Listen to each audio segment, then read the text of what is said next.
It was a cold October evening in 1998 when the quiet town of Willow Creek, Oregon, found its peace shattered. Nestled between pine-covered hills and the misty banks of the Santiam River, the town had always been the kind of place where everyone knew everyone, and locked doors were more for the wind than for people.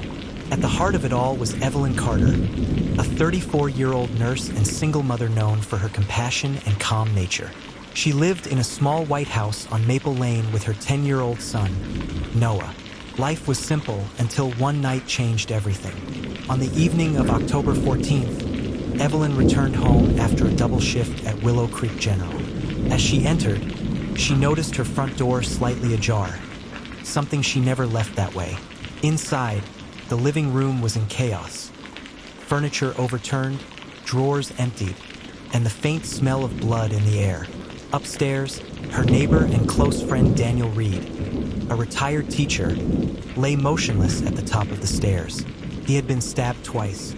In a daze, Evelyn called 911, but when officers arrived, her trembling hands, blood-stained uniform, and the fact that her fingerprints were on the murder weapon, a kitchen knife from her own set, made her their prime suspect.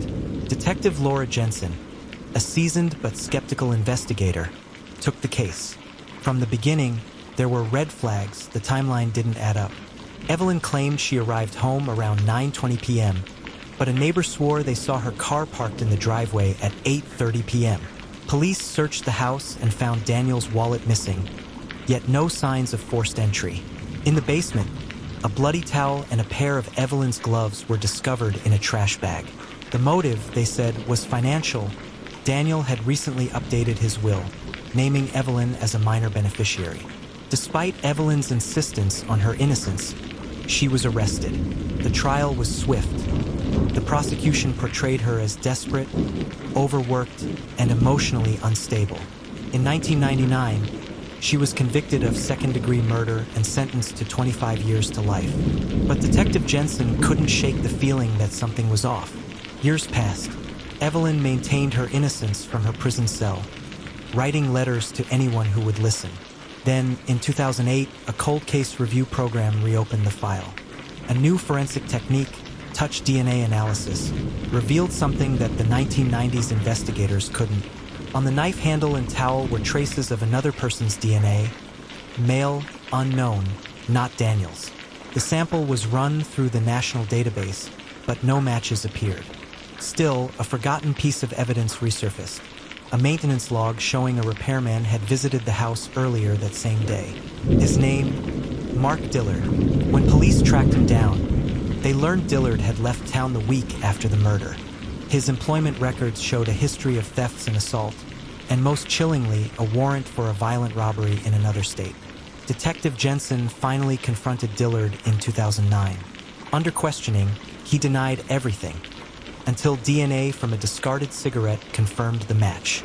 Cornered, he confessed. He had broken into Evelyn's house that night, thinking no one was home. Daniel, who often checked in on her son, had caught him in the act. A struggle followed, and Dillard killed him in panic before fleeing. The evidence planted on Evelyn, the towel, gloves, and knife, were all part of a hasty frame-up. Dillard thought framing the homeowner would keep him safe. After 10 years behind bars, Evelyn Carter's conviction was overturned. Her release was quiet. The media had long moved on. Detective Jensen was there at the gate, apologetic but proud that the truth had finally surfaced. In the years that followed, Evelyn rebuilt her life, becoming an advocate for wrongful conviction reform. Willow Creek would never forget her story, the nurse who spent a decade in prison for a murder she didn't commit. Justice, though delayed, was finally served.